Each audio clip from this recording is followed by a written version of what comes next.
Welcome all of you. In the class 6, there is a one lesson, that lesson number 2.7, Yonamine and Bushi. And here are the questions and answers of the lesson Yonamine and Bushi. There is a pointer, and in the heading of the pointer there are so many questions and answer. The first question is that read the story and write about the following in short. Yonamine Chiru of Okinawa.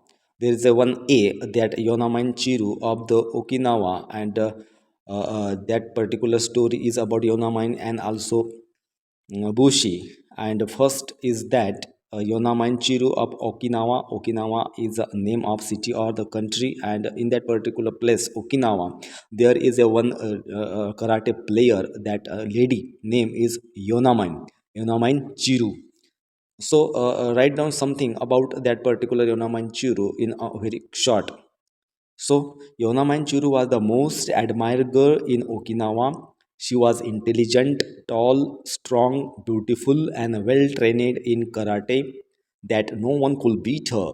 She declared that she will marry the man who will defeat her in a fair fight. The another character in that particular lesson is that Kojo. Who is Kojo? The Kojo was one of the first men to ask for Yonamai's hand for marriage. He was so tall and well built that his hands were like shovels and his legs resembled tree trunk. He played foul and broke the rules of the game, so he lost his chance to marry with Yonamain. The Kojo was the another player there who fight with Yonamine. Then number C is that Bushikyo. Write down something about Bushikyo in a shorts. Bushikyo had decided to marry a girl who enjoyed wrestling.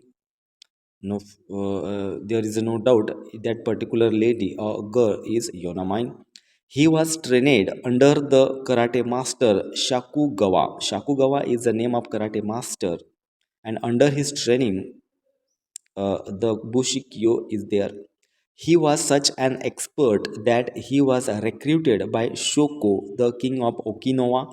Okinawa, the king of Okinawa, Shoko, and he was such an expert that he was recruited to be his personal guard. As a personal guard, he did not want to marry a delicate, fragile girl as a wife.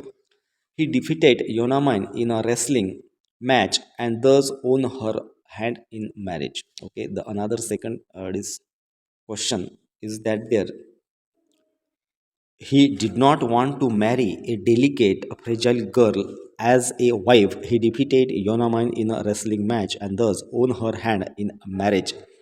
That particular Bushi is the husband of Yonamine. He won her hand in a marriage, in a game, a wrestling match. Then another question is that second, discuss and write one or two lines about the following. एक या दो sentence में आपको discussion करना है और write down करना है. फर्स्ट है योनामाइंस आइडिया अबाउट मैरिज. योनामाइंस की जो आइडिया है about her marriage, own marriage. So that particular idea is that Yonamain had her own ideas about marriage, that she had declared firmly that she would only marry a man who could beat her in a fair fight. उसने पहले से ही decided किया था योनामाइन ने कि मैं उस man के साथ शादी करूँगी जो मुझे कराटे फाइटिंग में मुझे हराएगा, मुझे बीट करेगा. ये उसकी मैरिज के बारे में आइडिया थी. Second, how Bushi defeated Yonamine in a wrestling match. Bushi ने योनामाइन को रेसलिंग मैच में कैसे हराया, तो उसका आंसर ये है. The wrestling match begins with Yonamine and Bushi bowing to each other and then began to attack. Both used their best techniques and it looked as if the match was going to be tied. But at the crucial moment in the fight, Yonamain paused very briefly. Bushi took advantages of this and brought her down with a swift punch, and Bushi defeated Yonamain. तो इसमें ऐसा बताया गया है कि बुशी ने Yonamine को defeated किया. दोनों में फाइट शुरू हो गई थी और एक दूसरे पर वो अटैक कर रहे थे और देखने वाले को ऐसा लग रहा था कि अब ये जो मैच ये दोनों खेल रहे हैं, दोनों फाइटिंग कर रहे हैं कराटे मैच में, तो उसमें ऐसा लग रहा था कि ये मैच अब टाई होने वाली है, सेम पॉइंट मिलने वाले हैं। बट तभी एक ऐसा क्रूशियल मोमेंट आ गया कि उस मोमेंट में योनामाई ने थोड़ा सा पॉज लिया और उसका ही एडवांटेजेस बुशी को मिला और उसने एक स्विप पंच मार के बुशी को हराया, सॉरी योनामाइन को हराया बुशी ने।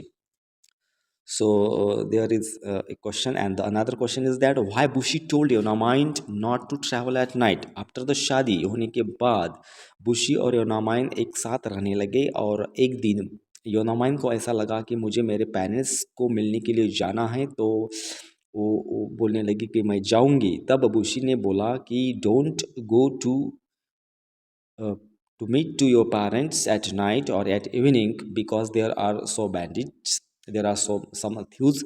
So why Bushi told Yonamain not to travel at the night? उसका आंसर है Bushi told her not to travel during the night because there were bandits roaming about and it was not safe for a woman to go out alone after dark. उसमें ऐसा बताया गया है कि बुशी ने जब योनामाइन को कहा कि तुम नाइट को इवनिंग को ट्रैवलिंग मत करो, तुम्हारे पेरेंट्स के घर जाना है तो दिन में जाओ, नाइट को मत जाओ, क्योंकि वहाँ नाइट के समय, रात के समय बहुत सारे बैंडिट यानी डाकू लोग, चोर लोग जो रहते हैं, रोमिंग होते हैं, इधर उधर आते हैं और it was not safe for the women, और वुमेन के लिए ट्रैवलिंग जो है नाइट का ये सेफ नहीं है क्योंकि वहाँ बहुत सारे डाकू हैं और वो अटैक कर सकते हैं वुमेन पर, तो don't go to parents house at night, ऐसा बुशी ने योनामाइन को कहा था। बाद में जी नंबर का क्वेश्चन है Yonamine's fight with Bushi disguise as a bandit. देखो यहाँ बाद में योनामाइंस के साथ बुशी की जो फाइटिंग होती है, कब फाइटिंग होती है, जब बुशी बोलता है कि योनामाइन तुम रात के समय मत जाओ, लेकिन योनामाइन जाती है, तो ये जो बुशी रहता है, बुशी क्या करता है, डिस्गाइज करता है, अलग से डाकू के कपड़े पहनकर वो बैंडिट बन जाता है, डाकू जैसा बन जाता है और योनामाइन पर अटैक करता है। देखता है कि योनामाइन की पावर क्या है, योनामाइन कैसी फाइटिंग कर सकती है, कैसी खुद को बचा सकती है, ये बुशी को देखना था।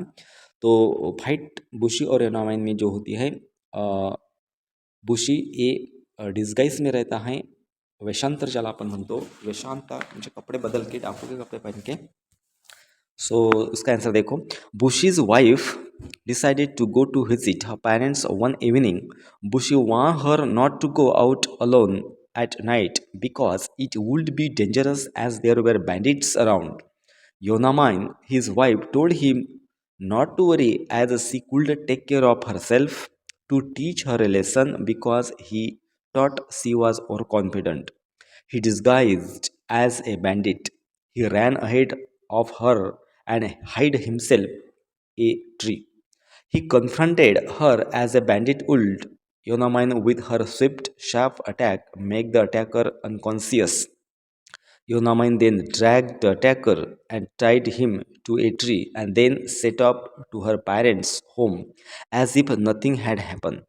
इसमें बताया गया है कि बुसी ये योनामाइन की वाइफ है और योनामाइन ने डिसाइडेड किया है कि मुझे इवनिंग को मेरे पेरेंट्स के घर जाना है, जो भी खतरा होगा मैं देखूंगी। तो योनामाइन वो जाने लगी, तो बुसी ने क्या किया, बैंडिट के या डाकू के कपड़े उसने पहन लिए और योनामाइन पर खुद अटैक किया, लेकिन योनामाइन इतनी शार्प और स्विफ्ट उसको अटैक में रिप्लाई दिया कि उस अटैकर को यानी बुशी को या बैंडिट को ऐसा अटैक किया कि वो अनकॉन्शियस हो गया, बुशी अनकॉन्शियस हो गया। लेकिन योनामाइन को ये पता नहीं था कि बुशी यही अपना हस्बैंड है या बुशी है। उसने योनामाइन ने ऐसा अटैक किया कि ये डाकू है या बैंडिट है, ऐसा अटैक किया और बुशी को अनकॉन्शियस कर लिया। बाद में योनामाइन ने उसको एक पेड़ को पूरा टाइट किया, बांध कर रखा, वो रात भर वही रहा पेड़ पर बंधा हुआ और वो योनामाइन अपने पेरेंट्स के घर चली गई कि जैसे कुछ भी हुआ नहीं, ऐसा उसका आंसर है। Number E, next question, the lesson that बुशी लर्न। ऐसा लेसन कौन सा कि जो बुशी ने लर्न किया, बुशी को समझ मिला, बुशी को मिला ऐसा लेसन। तो Bushi learned not to underestimate anybody specially women. Bushi ये लेसन सीख चुका था कि किसी को भी अंडर एस्टिमेट नहीं करना चाहिए, स्पेशली वुमेन को स्पेशली वुमेन को अंडर एस्टिमेट नहीं करना चाहिए। अंडर एस्टिमेट करना यानी दुर्लक्षित करना, अवॉइड करना, उसको कमज़ोर समझना। अंडर एस्टिमेट यानी दूसरों को कमज़ोर समझना, वो ऐसा नहीं करना चाहिए। ऐसा लेसन बुशी को मिला योनामाइन से। नंबर थर्ड क्वेश्चन है, divide the story into different section to show the different event and time period in it, give a suitable title to each section. देखो ये जो स्टोरी है पूरी योनामाइन और बुसी की, उस सभी स्टोरी को हर एक डिफरेंट इवेंट इसमें आए हुए हैं, डिफरेंट टाइम पीरियड इसमें आए हुए हैं। तो वो सेक्शन डिवाइडेड करने हैं उसको, हर एक सेक्शन को या टाइम पीरियड को एक सुटेबल टाइटल भी देना है। तो उसका आंसर नीचे है। बुशी क्यों एक्सेप्ट द चैलेंज, पहले बुशी क्यों ने एक्सेप्ट द चैलेंज किया। बुशी क्यों मीन्स योनामाइन चूज हैंड, बाद में बुशी ने हैंड्स या योनामाइन को जीता। बाद में बुशी कियो एंड योनामाइन हैप्पीली मैरिड, बाद में उन दोनों का हैप्पी मैरिड हुआ, बुशी और योनामाइन का। बाद में Bushi Kiyo decides to teach his wife a lesson, Bushi ने ऐसा डिसाइड किया कि अपनी वाइफ को एक लेसन सिखाना है। बुशी कियो लर्न्स से लेसन हिमसेल्फ, लेकिन बुसी को योनामाइंस को लेसन सिखाना था, लेकिन खुद बुसी ही लेसन सीख गया कि अंडर एस्टिमेट टू एनीबडी। तो ये पूरे इवेंट्स टाइम पीरियड ये पूरे लेसन में आए हुए हैं। बाद में क्वेश्चन नंबर 4 है, right a story monologue using one of the following ideas, write down the monologue and present it in the class. देखो अब यहाँ मोनोलॉग बताया गया है। मोनोलॉग का मीनिंग है होता है खुद से डायलॉग बोलना, खुद से यानी पर्सनली खुद को बोलना। जैसे कि योनामा फर्स्ट है, Yonamine's father worrying about getting her married. Yonamine की शादी हो जाए इसके लिए योनामाइन के पिताजी फादर ये वरीड थे, ऐसा एक पॉइंट दिया हुआ है। तो इसमें जो योनामाइन के फादर है ये खुद क्या डायलॉग बोलेंगे, क्या खुद से बातें करेंगे, उसको मोनोलॉग बोलते हैं। तो देखो कैसे बातें करेंगे योनामाइन के फादर खुद से। I am Yonamine's Chiru's father, my daughter is intelligent, strong, beautiful and well trained in karate that no one can beat her. This is where the problem lies. She has become of a marriageable age, and I would love to see her married. After all, she is my only child, and I want her to be happy. She is the heir to all my fortunes, and I want to see her married off happily when I am alive. I know that there are men who want to marry her, but I am unsure if they want my daughter or her fortune. To add to this misery, my daughter has put a condition regarding her marriage, that she would marry only that man who will defeat her in the fair fight. She is so well trained in karate that I barely see anyone defeating her. I am really worried for my daughter, and I hope she find her match. तो ये बुशी sorry योनामाइन के पिताजी ने खुद से बातें की हुई है, जिसको मोनोलॉग बोलते हैं। बाद में सेकंड है, Bushi is disguised as a bandit. Bushi ने जो बैंडिट का जो कपड़े पहने थे, डाकू के कपड़े पहने थे, तो तब बुशी अपने खुद से क्या बोल सकता है, देखो उसका answer. I am Bushi Kiyo, husband of Yonamine, my wife is overconfident and think herself to a strong and an expert in karate. I refused her to travel at night, but she refused to listen. I felt that she must be taught a lesson for her own good. So, as Yonamain left to walk to her father's place, I disguised myself as a bandit, wearing the shabby clothes, smearing dark color over my hands. I covered my face with a scarf and hid behind a group of trees. When I saw Yonamain passing by, I jumped from behind the trees and tried to attack her. But Yonamain was too swift and sharp and attacked me instead. Beside, she also tied me up to a tree and went to her father's house. तो ये monologue था busy का। बाद में fifth last question यहाँ है, form groups and hold debates on the following topics. Make bullets list of the points in favor of the topic pros and those against in cons, 3 to 6 point each. तो यहाँ group activity बताई गई है, तो आपको group करना है। Debate competition जैसे आपको डिबेट करनी है। जो भी पॉइंट्स आप बोलोगे, जिस टॉपिक पर आप जो भी पॉइंट बोलेंगे उस पॉइंट को आपको फेवरेबल में बोलना है और अगेंस्ट में भी बोलना है। 3 और 6 पॉइंट्स आप बोल सकते हो। 3 पॉइंट्स आपको बोलने हैं फेवर में और 3 पॉइंट्स बोलने हैं आपको अगेंस्ट में। फॉर एग्जाम्पल, वन एग्जाम्पल यहाँ पर दिया हुआ है, boys can not cook not do any home house work. इसमें ऐसा बताया गया है कि बॉयज़ जो रहते हैं ये कुक नहीं कर सकते, कुछ खाना नहीं बना सकते और nor do any house work, और घर का जो भी काम रहता है जो लेडीज़ लोग करते हैं वो बॉयज़ नहीं कर सकते, ऐसा एक पॉइंट दिया हुआ है। तो इस पॉइंट के फेवर में बोलना है। 3 पॉइंट्स फेवर में बोलने हैं और 3 पॉइंट्स आपको अगेंस्ट में बोलने हैं, इसके अगेंस्ट में बोलने हैं। तो फेवर पॉइंट पहले हम पढ़ेंगे। देखो, फेवर पॉइंट कि बॉय ए जो बोल रहे हैं कि बॉय नहीं ये कर सकते, बॉय कैन नॉट कुक और do not any house work, इसके फेवर में हमको बोलना है। तो पहला पॉइंट हमारा ये रहेगा कि today boys can cook and do household chores, a vivid example in the program master chef in which we see more boys than girls participating and normally the boys end up winning the finals। हम boys के favour में ऐसा बोल सकते हैं कि boys cook कर सकते हैं, हाउस होल्ड का कुछ काम जो है, हाउस वर्क जो है वो भी कर सकते हैं। इसमें हम ऐसा एक प्रोग्राम का एग्जांपल भी बता दिया है कि मास्टर शेफ ये जो प्रोग्राम है उसमें से उस प्रोग्राम में मोर दैन द गर्ल्स से ही ज़्यादा जो बॉयज़ हैं वो पार्टिसिपेट लेते हैं, बहुत अच्छा खाना बनाते हैं।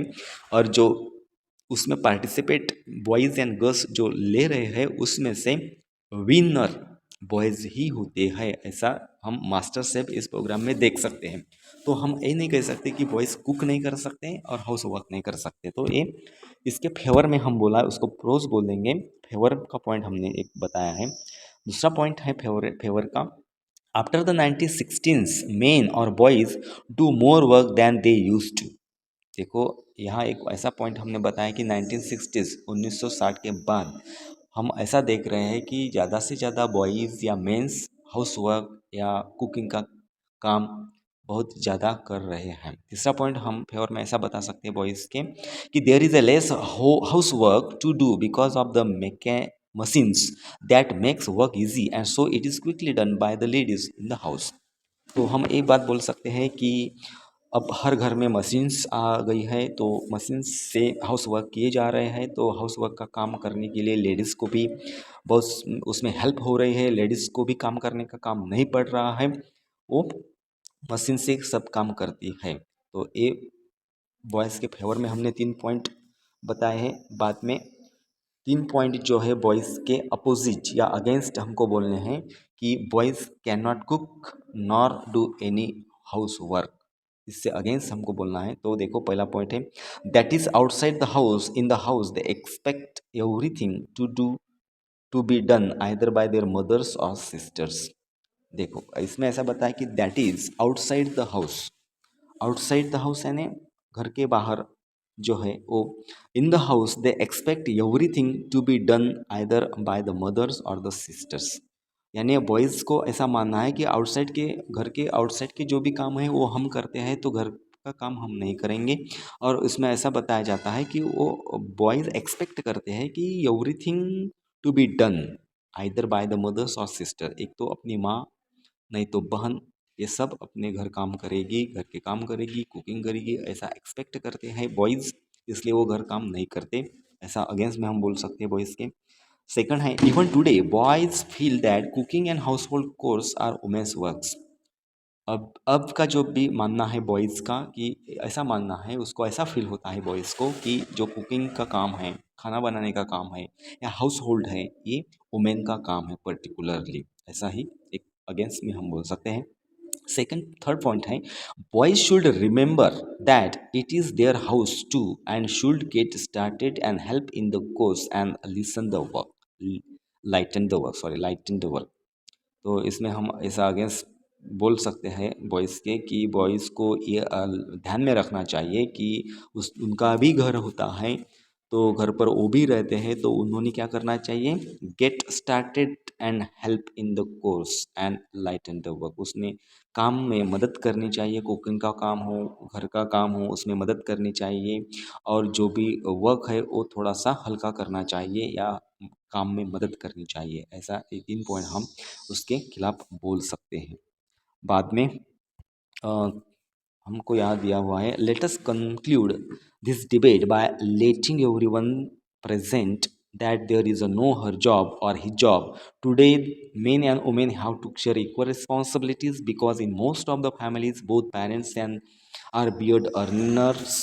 Sharing responsibility makes works lighter and quicker and a sense of equality prevails. Here is a second point. Girls cannot do everything that boys do. देखो पहला पॉइंट है, Indian society still thrives on male ego wherein girls are secondary are not allowed to do what they want. पहला point ऐसा बताया। Second है, there is a no taboo for boys. Indian society feels that boys are better than the girls in every respect. Third point बताया है, girls are not allowed to take part in many games as well as jobs, terming terming them as boys games और boys jobs. बाद में third बताया है, against में उसमें उसके अगेंस्ट बोला गया है, today time has change, girls can do way whatever they sets their hearts to.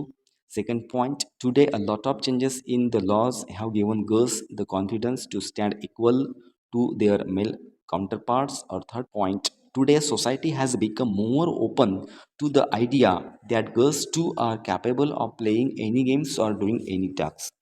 So that's 3 points are there. The third is that the last point is that here you should never lose a match. You should never lose a match. इसमें favourable में बोला गया है कि whenever we play we should play to win. Second part, participate only if you know you sure that you will win or don't participate at all. और third है, winning is a great feeling you feel you have conquered the world. और उसके against में हम बोल सकते हैं कि winning and losing are two sides of the same coin. One cannot predict the result of the game. You cannot tell how the ball will turn. You can be a hero or a zero. You cannot always win. Third point, this feeling is only for some time. Losing is also a part of the game. We learn from our mistake and can always do better. इसके बाद fourth और last point दिया हुआ है जिस पर हमको debate करनी है, you should admit your mistake. First point, it is always right and a good habit to admit your mistake, you feel good. Second, admitting a mistake makes you understand that you have done something wrong and you should not repeat the same. और third point दिया है, admitting your mistake keeps your conscious clear.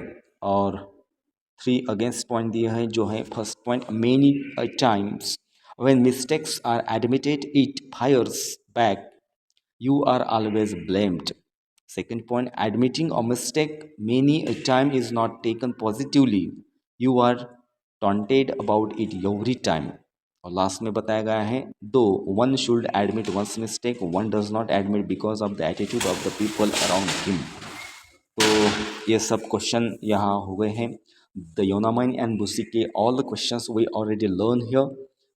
We solve all the questions here.